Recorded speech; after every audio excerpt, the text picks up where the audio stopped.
Bismillahirrahmanirrahim. Assalamualaikum warahmatullahi wabarakatuh.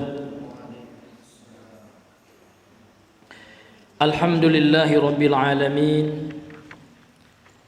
Assalatu wassalamu ala asyrafil anbiya'i wal mursalin wa ala alihi wa ashabihi wa man tabi'ahum bi ihsanin ila yaumiddin. قال الله تعالى في القرآن الكريم أعوذ بالله من الشيطان الرجيم يا أيها الذين آمنوا اتقوا الله حق تقاته ولا تموتن إلا وأنتم مسلمون أما بعد إخواني وأخواتي في الله Bapak Ibu sidang jemaah maghrib yang kami hormati karena Allah, kembali kita mengucapkan segala puji hanya milik Allah. Alhamdulillah, yang mana pada malam hari ini Allah Subhanahu wa taala telah mengumpulkan kita dalam salah satu rumah dari rumah-rumahnya yang ada di permukaan bumi ini, dalam rangka tidak lain dan tidak bukan adalah untuk mengkaji ilmu agama, yang mana mempelajari ilmu agama adalah sebuah kewajiban yang Allah telah wajibkan kepada seluruh kaum muslimin, juga termasuk kaum muslimat. Sebagaimana sabda Nabi sallallahu alaihi wasallam yang sering kita dengar, bahwasanya Nabi sallallahu alaihi wasallam telah bersabda, "Talabul ilmi fariidatun 'ala kulli muslim." Rawahu Tirmidzi. Menuntut ilmu itu hukumnya wajib, kata Nabi sallallahu alaihi wasallam, bagi seluruh kaum muslimin dan juga termasuk bagi seluruh kaum muslimat. Karena tanda seorang wanita yang baik itu disebutkan oleh Ibunda Aisyah, istri Rasul sallallahu alaihi wasallam, sebagaimana perkataan beliau ini diriwayatkan oleh Imam Al-Bukhari dalam sahihnya, yakni dalam Sahih Al-Bukhari. Kata Ibunda Aisyah radhiyallahu taala anha, beliau mengatakan, "Ni'man nisa'u nisa'ul ansar." Sebaik-baik wanita adalah wanita Ansar. Kenapa? Kenapa dikatakan mereka adalah wanita yang baik, yang terbaik ya? La yamna'uhunna, tidaklah menghalangi mereka al-haya'u, rasa malu, an yatafaqqahna fid din, untuk belajar, bertafaqquh itu artinya untuk belajar ilmu agama. Maka mempelajari ilmu agama ini sebuah kemuliaan, tidak hanya bisa diraih oleh para lelaki, oleh para ikhwan, akan tetapi menuntut ilmu agama ini adalah sebuah kemuliaan yang bisa didapatkan, yang diraih oleh walaupun seorang wanita. Karena kelak orang-orang yang ikhlas mempelajari ilmu agama, Allah akan meninggikan derajat kedudukannya kelak di surga Allah Subhanahu wa taala. Yarfa'illahu alladhina amanu minkum walladhina utul ilma darajat, kata Allah. Allah Subhanahu wa taala akan mengangkat ya kedudukan. Ini para ulama mengatakan darajat ya, kedudukan ini adalah diantara maknanya adalah darajatun fil jannah, kedudukan di surga. Allah akan meninggikan kedudukan di surga kelak orang-orang yang beriman ya, dan juga orang-orang yang diberikan ilmu, orang yang berilmu agama di atas orang beriman yang tidak memiliki ilmu. Karena memang surga itu darajat ya, bertingkat-tingkat. Karena darajat itu secara bahasa artinya bertingkat ke atas. Kalau neraka darokat, darokat itu bertingkat juga namun tingkat ke bawah. Dalam bahasa Arab ya, darokatun bertingkat namun ke bawah tingkatannya. Kalau darajat ya, darajat ini jamak dari darajah ya, tingkatan juga namun tingkatan ke atas. Karena surga itu di atas ya, neraka di bawah. Jadi disebutkan di dalam Al-Quran itu bahwasanya penghuni surga bisa ya melihat, tentu penghuni surga yang di level yang terendah ya bisa melihat dan menyaksikan orang-orang penghuni neraka, sehingga terjadi dialog ya, sebagaimana ya kan di dalam Al-Quran dalam juz yang ke-29 itu ya, ditanya penduduk neraka ini oleh penduduk surga. Allah nukilkan, ya Allah ceritakan dialog mereka. Masalakakum fi saqar, wahai penduduk neraka, kata penduduk surga, apa yang menyebabkan kalian masuk neraka saqar hari ini? Maka mereka curhat, ya, dan curhatan mereka ini padahal sudah dibongkar oleh Allah, ya, sudah dikasih tahu kita penyebabnya. Qalu lam naku minal musallin. Penduduk neraka mengatakan sebab kami masuk neraka hari ini adalah karena kami enggak salat, ya. Walam nut'imul apa? Walam nut'imul miskin, ya. Ya, qalu lam naku minal musallin, ya. Ya, mereka mengatakan kami dahulu tidak, ya, termasuk orang-orang yang sholat. Ya, ayat yang sebelumnya, yang setelahnya, dan kami juga nut'imul miskin, ya, memberi makan orang-orang miskin, padahal dia mampu untuk membantu orang-orang yang membutuhkan bantuannya. Ini padahal sudah diberikan bocoran oleh Allah, ya. Nah, ini loh, ya, bisa perbuatan yang bisa mengantarkan orang itu celaka, sudah ada bocorannya dalam Al-Quran. Namun manusia karena hawa nafsunya, karena tidak mengindahkan, ya, peringatan-peringatan Allah dalam Al-Quran, karena terlalu sibuk mikirin dunia, sehingga itu tidak menjadi concern. Ya, masalah-masalah peringatan Allah ini sudah dijadikan sesuatu hal yang diabaikan, ya. Iya. Inilah diri yang dimuliakan oleh Allah Subhanahu wa taala. Maka untuk itu, supaya kita bisa selamat, maka kita harus berpegang kepada Al-Quran dan As-Sunnah, hadis-hadis Nabi Sallallahu Alaihi Wasallam. Dan bagaimana hadis tersebut, Al-Quran tersebut dipahami oleh para ulama. Yang pertama tentu ulama di zaman Nabi, para sahabat, gitu. Dan ulama-ulama yang sepemahaman dengan para sahabat tersebut. Nah, itulah yang disebut dengan salafiyun, ya, mereka yang mengikuti salaf. Salaf itu adalah generasi terbaik umat ini. Siapa mereka? Rasulullah, para sahabatnya, tabi'in, dan ya. Jadi salafi itu bukan organisasi, gitu. Ya, salafi itu bukan yayasan. Tapi nggak boleh juga kita bilang orang yang berorganisasi itu nggak salafi, salah, ya. Karena salafi itu prinsip hidup. Karena salafi itu metode seseorang dalam beragama, walaupun dia dalam organisasi misalkan aktif di Muhammadiyah, ya, akan tapi prinsipnya prinsip salaf yang dipakainya. Kita katakan dia salafi. Karena nggak boleh kita katakan orang itu berorganisasi itu nggak salafi. Lihat dulu bagaimana manhajnya. Karena betapa banyak sekarang orang-orang beryayasan itu juga organisasi, nggak ada bedanya dengan organisasi, gitu kan. Ada juga sebagian ikhwan hulu seperti itu. Setiap orang yang pakai yayasan itu bukan salafi, ya kan? Padahal salafi itu dibedakan salafi atau tidaknya bukan karena yayasan atau tidaknya, bukan karena organisasi atau tidaknya, ya kan? Kapan orang itu berorganisasi bukan salafi? Kalau seandainya organisasinya dia lebih utamakan dari Al-Quran dan Al-Hadis, ya. Ya. Al-Quran mengatakan A, organisasinya mengatakan B, dia lebih taat. Nah, itu ya berarti dia hizbi. Itu yang hizbi itu. Jadi hizbi itu nggak hanya pada organisasi, ya, bisa pada yayasan juga. Banyak sekarang, ya, yayasan As-Sunnah, yayasan ini itu, ya. Kalau dia yayasan itu dia jadikan tolak ukur kebenaran bukan lagi Allah dan Rasulnya, walaupun dia ngaku salafi, hizbi, gitu, ya. Namun kalau seandainya ada, saya ketemu, ya, Anda lihat, walaupun dia aktif di organisasi, namun dalam dakwah-dakwahnya dia memperjuangkan sunnah. Ya, saya sebut saja namanya, kan, Ustaz Zulkarnain El-Maduri, kan, itu beliau Muhammadiyah dari awal, ya kan, berdirinya apa nama itu ustaz-ustaz yang lama di Muhammadiyah. Namun beliau mendakwakan sunnah, gitu. Maka ada yang mengatakan dia hizbi, dari mana, gitu kan?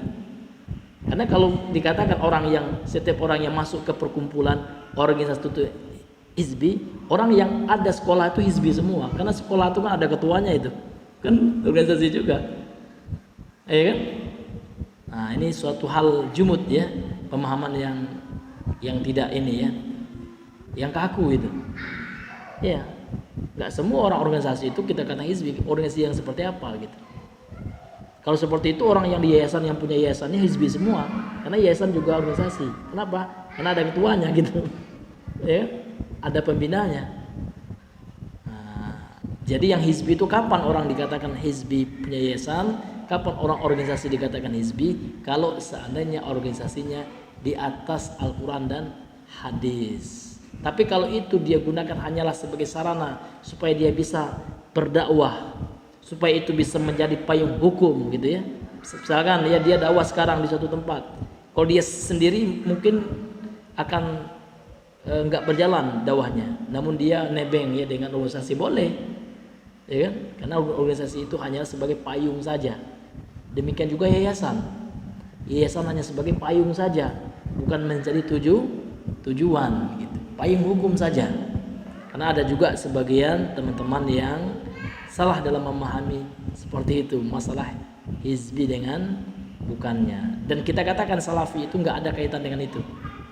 Salafi itu adalah bagaimana seorang itu bisa mengikuti Rasulullah, ya kan? Walaupun dia mau dari organisasi manapun gitu. Kalau seandainya dia berprinsip bahwasanya dia mengikuti Al-Quran dan Sunnah sesuai dengan pemahaman salaf, dan seperti itulah amalannya, ya kan? Maka dia kita katakan salafi gitu. Ini hadirin yang dimuliakan oleh Allah. Karena banyak orang sekarang salah persepsi, menganggap dia kelompok, nggak ada ketua-ketuanya gitu. Dia bukan organisasi salafi itu, ya kan?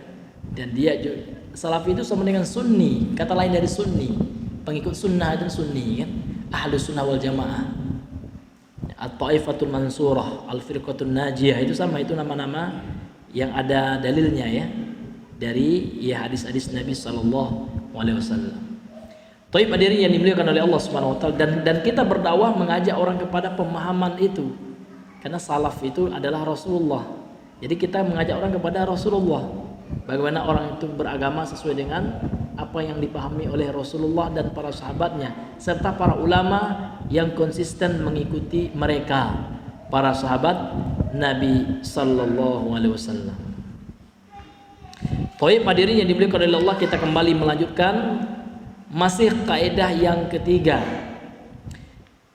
Pada pertemuan selanjutnya ini kita masuk kepada dalil syiriknya ya, dalil kesyirikan yang terjadi pada umat terdahulu, yakni umat Nabi umat jahiliyah pada masa kafir Quraisy dahulu, di masa Nabi sallallahu alaihi wasallam. Karena di antara mereka ada yang menyembah batuan ya, bebatuan dan pepohonan. Sehingganya dikatakan oleh penulis di sini, qala al-muallif rahimahullah, wa dalilul ahjari wal asjari qauluhu ta'ala, dan dalil bahwasanya ada umat-umat yang menyembah batu dan pepohonan adalah firman Allah Subhanahu wa taala, yakni dalam surah An-Najm ya, ayat 19 sampai 20. Allah berfirman, afara'aitumul lata wal uzza wa manatas salisatal ukhra. Kata Allah Subhanahu wa taala, ya, bagaimana menurut engkau wahai Muhammad orang-orang yang menyembah Al-Lat ya dan Al-Uzza? Ini ntar kita akan jelaskan, ini semua nama sesembahan ya, nama yang disembah oleh kafir Quraisy selain Allah. Ada namanya Al-Lat, kemudian Al-Uzza. Wa manatas salisatal ukhra, dan yang ketiga adalah Manat namanya. Nah, ini ada tiga berhala ya. Berhala yang pertama namanya Al-Lat, yang kedua Al-Uzza, yang ketiga Manat. Kemudian Syekh Shalih Al-Fauzan rahimahullah hafizahullah, beliau mengatakan, wa dalilul ahjari wal asjari ila akhirih fi hadhihi al-ayati dalilun anna hunaka man ya'budul ahjar wal asjar minal musyrikin ya.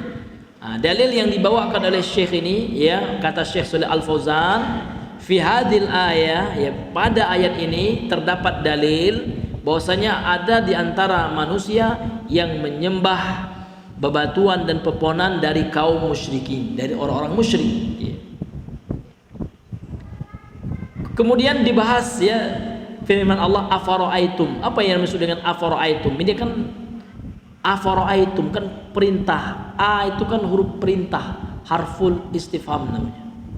ya kan? Apakah gitu kalau artinya, ya, seperti dalam firman Allah yang lain dalam surah Al-Muluk, ya, aamintum man fis sama. A itu huruf yang digunakan untuk bertanya. Kalau bahasa kita apakah gitu.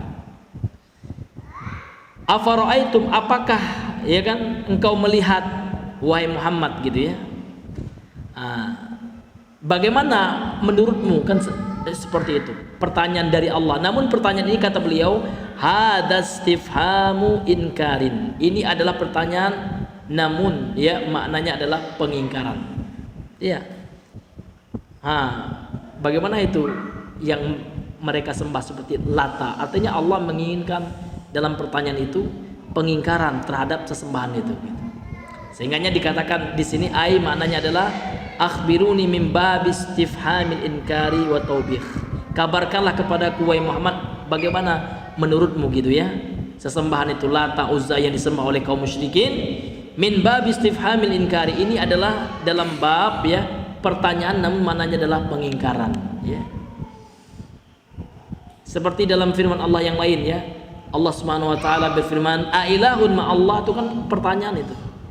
Ailahun, apakah ada sesembahan, apakah ada Tuhan bersama Allah? Kan pertanyaan.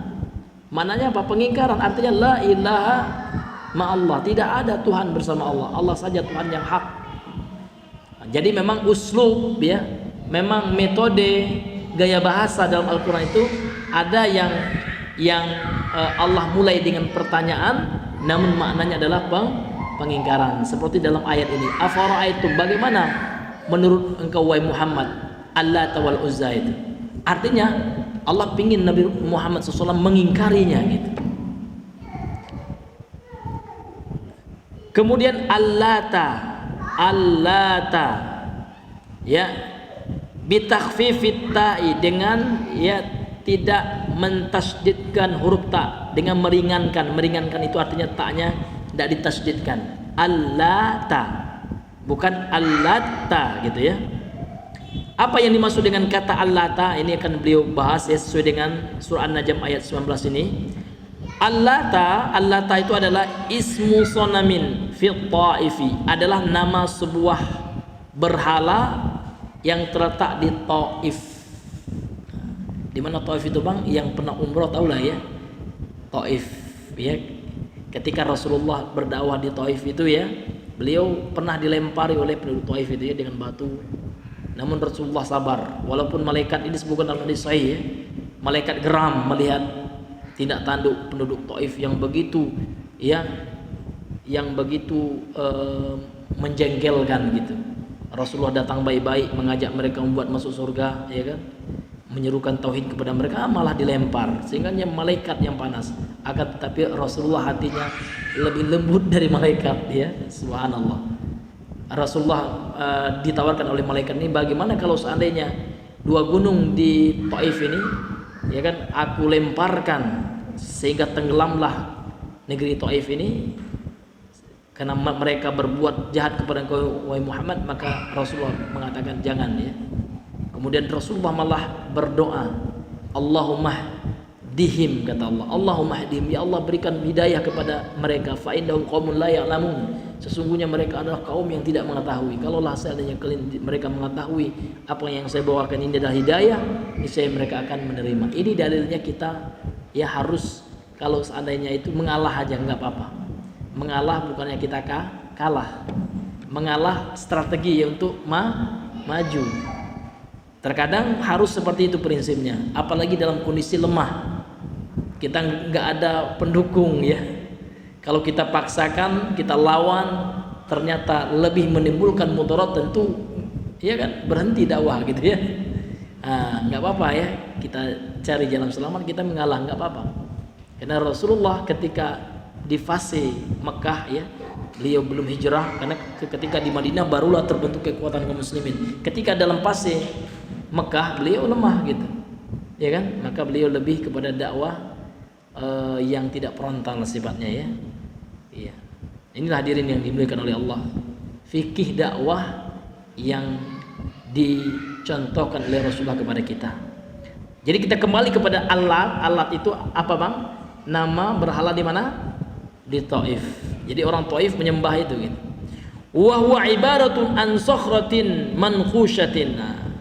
Jadi Al-Lat itu adalah sebuah batu yang terukir gitu. Sebuah bentuk batu yang terukir. Ini dalilnya. Bahwasanya mereka membuat batu sebagai berhala gitu. Menyembah batu gitu. Alaiha baitun mabniun, kemudian di atas batu itu ada sebuah rumah kecil ya yang dibangun. Jadi ada batu, di atasnya ada rumah. Wa alaihi, kemudian di rumah itu ada, ya kan, di dalam rumah itu kan ada ruangan. Nah, ketika masuk ruangan itu ada tirai-tirainya. Ya kan? Yudahil Ka'bata, yang menyerupai Ka'bah. Ka'bah kan ada juga tirainya gitu ya. Iya. Wa haulahu sahatun, kemudian di sekitar rumahnya itu ada apa ya? Sahah itu pelataran lah kalau bahasa kita. Jadi itu bentuk lat itu ya. Dia bentuk batu, di atasnya ada rumah, dan di samping-samping rumah itu kayak ada tirai-tirainya, kain-kainnya seperti Ka'bah kan ada kain-kainnya gitu ya. Kemudian dekat rumah itu ada pelataran gitu ya. Ya, ada pelataran, ada sahahnya. Wa indahu sadana, kemudian ada penjaganya gitu ya. Ini ya apanya? Kuncinya ya, ahli kuncinya. Ya, tukang apanya lah ya. Kalau ada orang minta nanyuk ke dia dulu gitu. Kalau Bapak pernah pergi ke apa nama itu, ke Pariaman, Pak, ke kuburan Syekh Burhanuddin itu ada juga itu, Pak, juru kuncinya itu. Samalah seperti itu gitu kan. Kanu ya'budunaha, dahulu mereka orang-orang Taif ya menyembah Lat ini, menyembah ya batu yang disembah ini ya. Kanu ya'budunaha min dunillahi azza wajalla, ya, mereka menyembahnya selain Allah Subhanahu wa taala. Iya. Kemudian suku apa yang menyembah patung Al-Lat ini? Dia kan terletak di Taif emang ya, Al-Lat itu. Kemudian memang ada suku-suku terkenal di Arab itu, ya, itu banyak suku-suku ya yang menyembah Al-Lat ini, kata beliau, wahya li Saqifin, ya, dia adalah berhala yang disembah oleh Bani Saqif, ini suku Saqif gitu. Wama ya walahum, kemudian yang satu loyalitas dengan suku ini, yang satu ide yang menjadikan Al-Lat ini sebagai sesembahan selain Allah, batu besar yang terukir yang mereka sembah gitu. Minal qabaili, ya, dari ya suku-suku yang lainnya, ya, yufakhiruna biha, kemudian mereka berbangga-bangga dengan Lat ini ya, dengan batu besar yang mereka sembah. Jadi orang kafir Quraisy itu mereka membangga-banggakan patungnya memang. Sesuatu ya. Belum nak? Iya, masya Allah. Baik ya, nanti kita lanjutkan ya. Ya, kita cukupkan dulu sampai di sini. Insyaallah sesudah sholat kita lanjutkan. Subhanakallahumma bihamdika, asyhadu an la ilaha illa anta, astaghfiruka wa atubu ilaik. Assalamualaikum warahmatullahi wabarakatuh.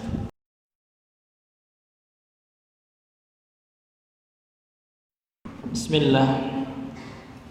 Alhamdulillah, salatu wassalamu ala rasulillah wa ala alihi wa ashabihi wa man walah, wala hawla wala quwwata illa billah, amma ba'd. Ayyuhal ikhwah wa akhawat fillah, kita kembali melanjutkan kajian kita, menjelaskan sebuah kitab yang berjudul Syarhul Qawaidil Arba'.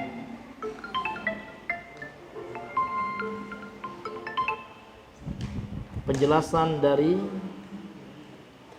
4 kaidah ya di dalam memahami perkara syirik dan tauhid gitu. Yang mana pada pertemuan yang tadi ya, sebelum salat Isya, kita sudah membahas tentang ayat dari surah An-Najm ayat 19 sampai 20 dari surah An-Najm, yang mana Allah Subhanahu wa taala berfirman, afara'aitumul Lata wal Uzza wa manata tsalitsatal ukhra. Di mana Allah Subhanahu wa taala bertanya kepada rasulnya, wahai Muhammad, bagaimana menurutmu Al-Lat ya dan Uzza, dan yang ketiga Manat yang disembah itu? Ya, sebagaimana yang telah kita jelaskan tadi, pertanyaan Allah ini maknanya pengingkaran. Ya, Allah ingin mengingkari bahwasanya itu tidak layak disembah. Jadi Allah sudah kita bahas ya, dengan tidak ditasydidkan huruf tanya. Allata, bukan dibaca allatana. Allata itu namanya diringankan tanya. Bitakhfifit ta dalam bahasa Arab. Jadi Allat itu apa tadi Bang Ijal? Nama apa? Nama berhala di mana tempatnya? Di Taif. Bentuknya seperti apa? Seperti batu yang terukir ya. Ya, batu yang ini deh ya, seperti kalau zaman kita sekarang ya batu yang seperti orang kaya seni itu ya, yang ada nilai seninya, terukir dia. Ya, kemudian di atasnya ada apa? Ada baitun itu kalau bahasa kita rumah. Kemudian pada rumah itu ada satair ya. Satair itu jamak dari satirun. Satir itu artinya tirai. Ada tirai-tirai. Kemudian di depannya di sekitarnya ada sahah. Sahatun itu artinya apa? Pelataran. Ada pelataran gitu. Ada halaman lah. Pelataran atau hak halaman. Yang mana pada rumah itu ada juru kuncinya, ada sadanahnya. Nah, biasanya orang-orang kafir itu, orang kafir Quraisy itu ya, mereka minta lewat ini, diarahkan oleh juru kuncinya. Nah, gitu. Dan dia menyerupai Ka'bah gitu. Kemudian wa quri'a, dan sebagian ulama qiraah ya, ulama ahli qiraah. Jadi Al-Qur'an itu diturunkan dalam 7 cara membacanya. Namun tidak semuanya berbeda, enggak. Contoh ya, Al-Fatihah. Ada Al-Fatihah itu yang dibaca Maliki Yaumiddin, ma-nya itu panjang. Itu dalam qiraat kita. Bacaan kita ini biasanya dari riwayat Hafs ya. Dari jalan ada yang Syatibiyah ya. Kemudian ada jalan yang lain gitu ya.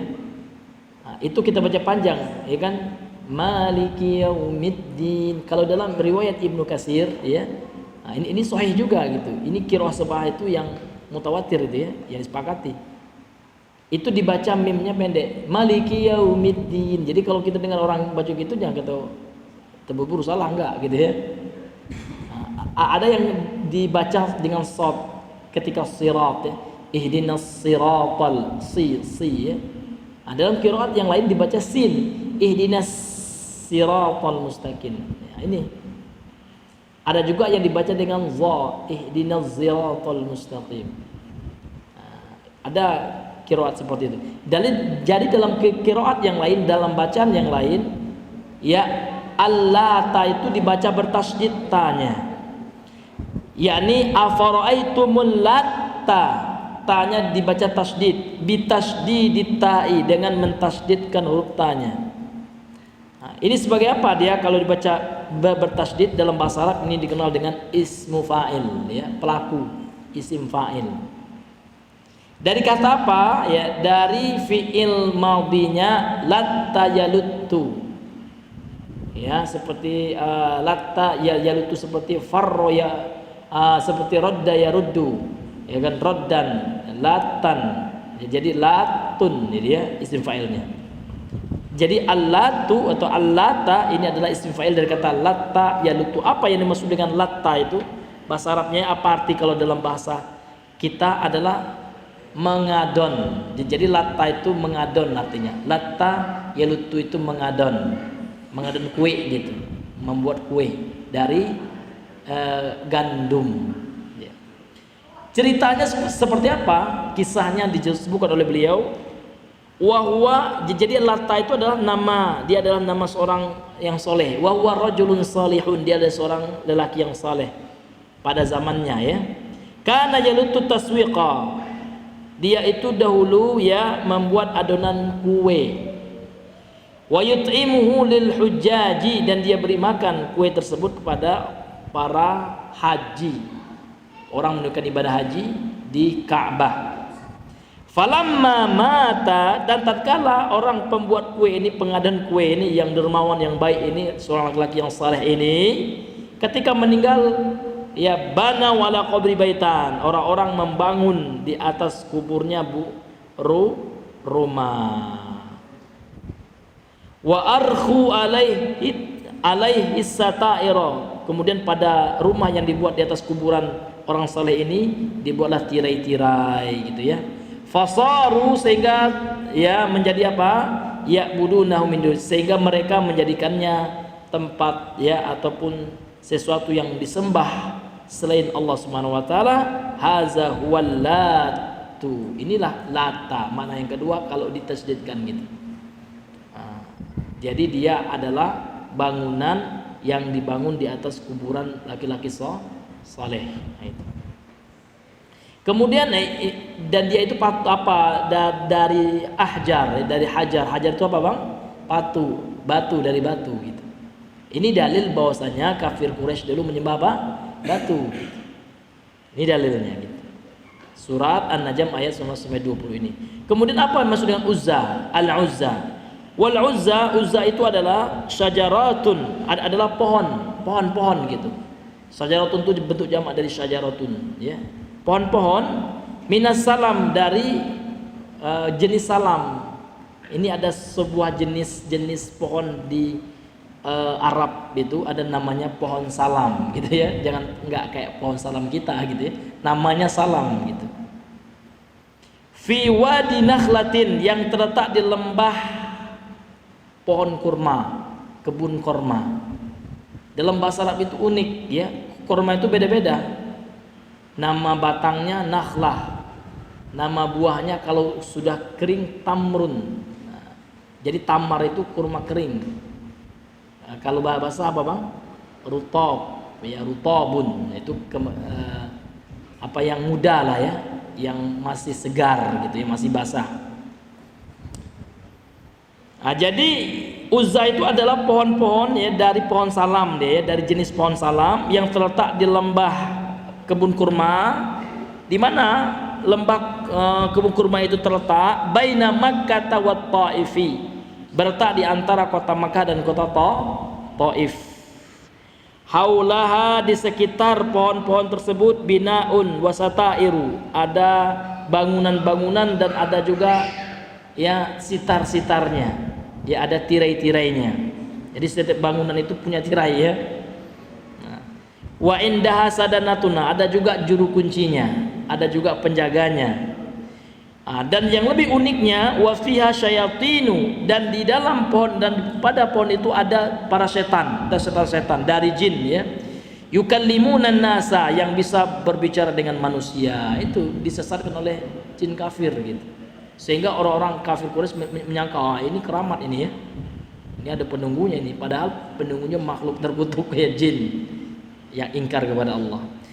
Wa yadhunnul juhalu, dan orang-orang bodoh menyangka, kata beliau, anna hadzal ladzi yukallimuhum, kalau pohon itulah yang berbicara kepada mereka, padahal enggak ada ya, bukan pohon itu. Pohon enggak bisa berbicara dia. Ya kan? Dan jin yang menunggu pohon itu. Ini menunjukkan apa? Memang ada di tempat-tempat angker itu jin ya kan, yang buat angker. Tapi kita nggak boleh takut pak, nggak boleh takut. Makanya Rasul ajarkan kita doa ya kan. Man nazala manzilan, kata Rasulullah SAW hadis sahih, para siapa yang turun pada suatu tempat kemudian dia mengucapkan doa, a'udzu bikalimatillahi tammah min syarri ma khalaq, maka Allah Subhanahu wa taala akan menjaganya insyaallah dengan izin Allah ya kan, insyaallah Allah jaga. Namun kalau seandainya kena juga dua, itu ujian baginya pak. Terkadang kita diuji pak, tauhid kita. Saya pernah dengar cerita ya, salah seorang syekh dahulu di Yaman itu, beliau bercerita ada seorang mahasiswa di Jamiah Islamiyah di Madinah katanya, dan di kampungnya itu banyak tatayur, banyak khurafat ya kan, dan dia ingin mengikis itu khurafat itu. Apa khurafat? Diantara khurafat pak, kalau seandainya kita berjalan dan di tengah jalan ketemu ular melintas, ada saja malangnya. Itu khurafat yang diyakini oleh penduduknya. Dan Allah uji dia, Allah tes keimanannya. Pas dia ingin, ini nggak ada khurafat ini, nggak ada ini bohong ya. Namun pas dia jalan, ternyata melintas ular. Setelah itu jatuh, dia patah kakinya. Namun karena keyakinannya kuat, ini bukan kena ular, ini kena Allah ini, ya kan? Tetap dia tidak mau meyakini itu, walaupun kebetulan dia kena seperti itu, ya qadarullah kena seperti itu. Namun dia katakan bukan ini, karena keimanan sudah kuat. Kalau orang kan enggak kan benar kan iyo kan gitu.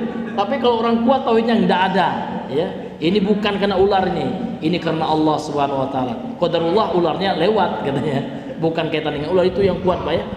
Sudah patah kakinya tetap dia ya melawan, yang namanya khurafat dan kesyirikan. Ini pasti kita diuji juga, Pak. Ya kan? Akan juga kata dukun tuh kan terbukti, padahal itu hanya iya tipu Allah aja yang mengendaki kita ya supaya dia tertipu, ya kan? Kan ya itu kalau orang yang kuat iman enggak apa ya mau persis sama seperti itu, tetap dia enggak percaya ya. Karena memang tauhidnya sudah tertanam. Orang-orang bodoh yang menyangka kalau seandainya yang ngomong itu ya pohon itu gitu ya. 6. Anna hadzal ladzi yukallimuhum huwa nafsu hadhihi syajarati, yang berbicara kepada mereka itu ya pohon itu. Au hadzal baitu, atau rumah itu yang ada di pohon itu. Alladzi banauhu, yang mereka bangun itu.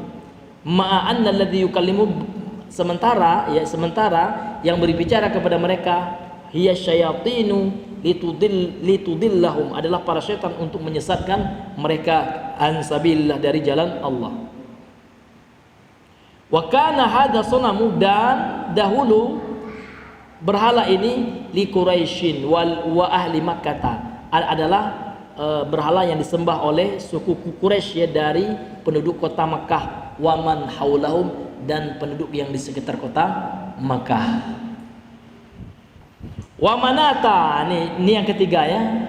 Afara'aitumul lata wal uzza wa manatas salisatul ukhra, yang ketiga adalah manat. Manat itu apa? Manat itu adalah sokhratun kabiratun, sebuah pohon, sebuah batu yang besar. Sokhrah itu batu besar. Kalau hajar batu juga tapi kecil gitu. Sehingga hajar aswad itu kecil ya. Tetapi kalau batu yang kayak gunung itu dalam bahasanya sokhrah. Dalam bahasanya rock ya. Rock itu kan the big stone ya. Batu yang besar itu ya, rock kalau bahasa Inggrisnya ya. Kalau bahasa Arabnya sokhrah, itu batu besar gitu. Ya. Sokhratun kabiratun, ya, sebuah batu yang besar.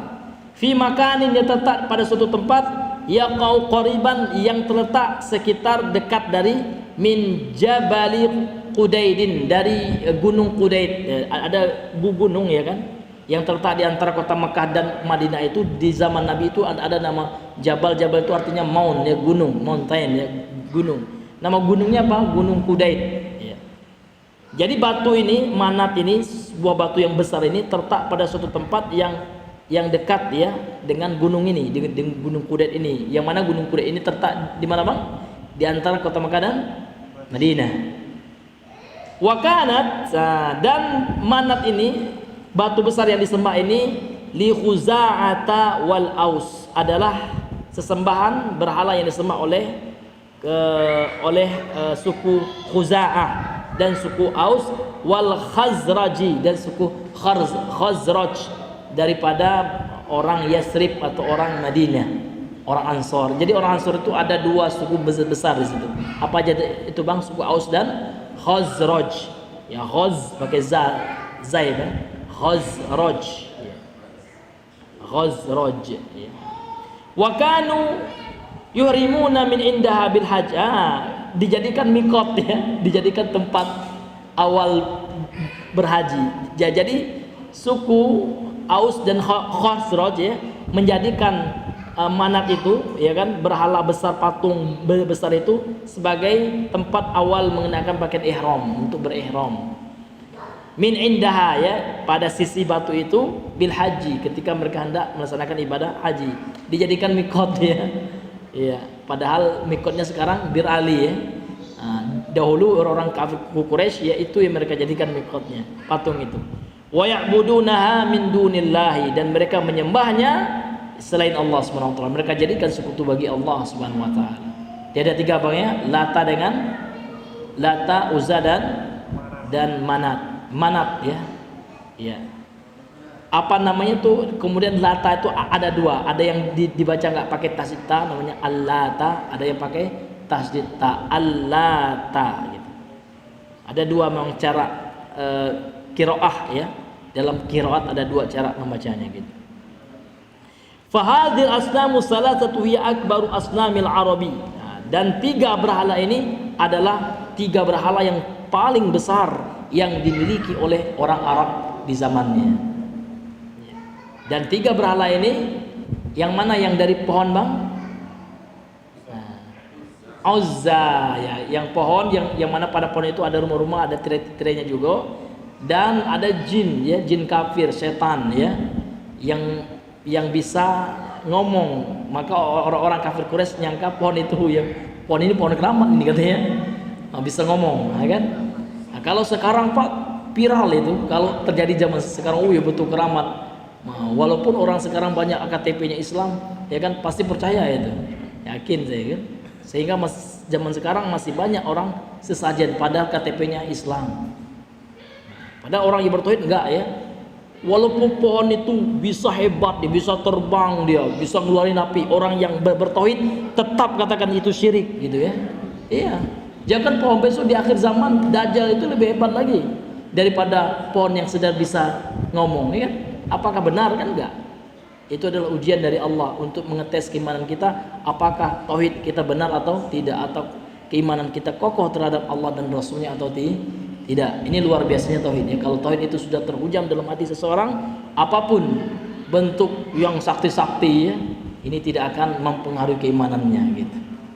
Inilah hadirin yang dimuliakan oleh Allah Subhanahu wa taala. Ya, mengingat waktu ya, mungkin kita cukupkan dahulu sampai di sini pengajian kita. Sebelum kita tutup ya, kita persilahkan, mungkin ada di antara para ikhwah dan akhwat yang ingin bertanya, maka kami persilahkan. Ya, masya Allah.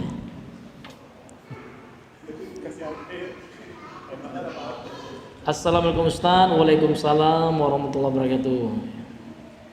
Semoga Ustaz selalu dalam lindungan Allah Azza wa Jalla. Amin. Demikian juga yang bertanya. Pertanyaan anak, apakah bersedekah untuk orang tua yang sudah meninggal, apakah boleh? Apakah sampai? Dan apabila kita membaca Al-Quran, apakah boleh kita hadiahkan pahalanya untuk orang yang meninggal, untuk keluarga kita yang sudah meninggal? Apakah bisa meninggalkan azab kuburnya? Apakah itu termasuk bid'ah? Iya. Jadi yang pertama ya, Allah Subhanahu wa taala berfirman, "Walaisa lil insani illa ma sa'a." Ya, seorang manusia itu tidak akan mendapatkan sesuai dengan apa hasil dari usahanya. Imam Syafi'i mengatakan al-waladu min sa'i walidihi au kama qala rahimahullah. Ya, seorang anak itu ini hasil usaha orang tuanya gitu. Jadi walaupun anak itu ya kan dia lupa misalkan dengan orang tuanya sudah meninggal ya, tapi dia anak soleh gitu. Walaupun dia tidak niatkan untuk bersedekah itu untuk orang tuanya, itu tetap orang tuanya dapat pahala juga. Kenapa? Karena ketika orang tuanya hidup, orang tuanya lah yang telah mendidik anaknya sehingga menjadi pribadi yang soleh, menjadi yang suka beribadah. Seperti itu ya. Iya. Kalau pertanyaannya, seseorang itu bersedekah, ya dia niatkan ya kepada orang tuanya, ya, ya apa namanya itu berdasarkan keumuman dari ayat itu, ya boleh-boleh saja gitu, ya, kan itu dalam rangka berdoa, ya, berdoa kebaikan, ya, ya. Namun dalam pertanyaan ini membaca Al-Quran, ya, kita tidak sedang membahas tentang bacaan Quran sampai atau tidaknya. Sekarang dalam hal ini kita hanya melihat kepada contoh. Ada nggak prakteknya di masa Nabi? Rasul pernah nggak? Ya kan, Rasul istri beliau meninggal, Khadijah radhiyallahu anha. Pernahkah beliau bareng-bareng baca Yasin, hadiahnya dihadiahkan ya kepada istrinya, ngumpul baca Yasin. Kalau itu ada ya, sekarang kita bukan yang diperdebatkan ulama itu mengenai pahalanya. Sekarang kita tanyakan prakteknya aja dulu. Ada nggak prakteknya? Karena tentu yang paling paham tentang ibadah ini Rasul dan para sahabatnya. Ternyata yang kami ketahui, yang anak ketahui, tidak ada riwayat yang menunjukkan bahwasanya Nabi pernah ketika meninggal Khadijah ya istri beliau, bahkan meninggal anak beliau tercinta, beliau tidak pernah ngajak ngumpul-ngumpul ya. Setelah meninggal itu sahabatnya bareng-bareng baca satu surat khusus ya kan, kemudian dihadiahkan pahalanya. Ya saya belum pernah ketemu riwayatnya. Coba kalau ada riwayatnya yang sahih, insyaallah kita amalkan. Namun ternyata tidak ada. Dari sisi disinilah dianggap bid'ah oleh para ulama. Jadi kita tidak membahas khilaf ulama tentang sampai nggak sampai pahala ya. Namun prakteknya, ternyata prakteknya itu ya nggak ada. Ya, seperti itu hadirin yang dimuliakan oleh ya Allah Subhanahu wa taala. Ya, jadi kalau untuk meringankan itu ya doa aja udah. Ya kan, doa dan amal soleh. Jadi setiap amal soleh anak itu insya Allah walaupun tidak diniatkan, ya kan, insya Allah sampai gitu ya. Karena dalam Al-Quran Allah mengatakan seseorang itu tidak akan mendapatkan kecuali apa yang dia usahakan. Anak itu hasil usaha dari orang tuanya gitu. Insya Allah ya, walaupun anaknya enggak menghadiahkan bacaan, setiap anaknya baca Al-Quran insya Allah ya kan akan sampai kepada orang tuanya gitu. Jadi nggak perlu anaknya ya habis orang tuanya meninggal ngumpul ya makan untuk buat acara tahlilan ya kan, itu ujung-ujung kan ke situ itu ya. Inilah hadirin yang jadi prakteknya yang dikritisi oleh ulama ya. Iya, prakteknya pernah nggak Nabi mempraktekkan seperti itu gitu. Ya, ini kan baik ya, memang baik gitu ya. Baca Quran seperti itu baik, namun pengkhususannya ya, harus setelah meninggal itu memberikan hadiah sama-sama, itu yang tidak ditemukan riwayatnya dari Nabi Sallallahu Alaihi Wasallam. Wallahu taala a'lam bisawab. Ya, Allah.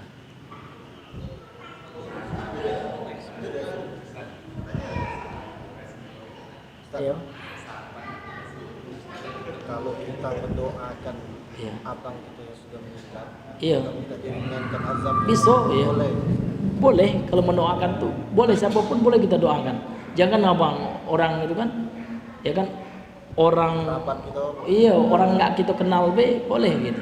cuma Kalau mendoakan aja. iya mendoakan boleh, nggak dilarang mendoakan. Tapi Bagus. kita menghadiahkan tadi. Kalau kita sengaja ngumpul kan baca yasin atau baca ayat yang lainnya dikhususkan. Nah, di situ prakteknya ternyata tidak ada Nabi, karena Nabi banyak juga yang meninggal karib kerabat beliau yang muslim gitu ya. Namun ternyata tidak ada gitu. Nah, gitu. Iya, sama-sama.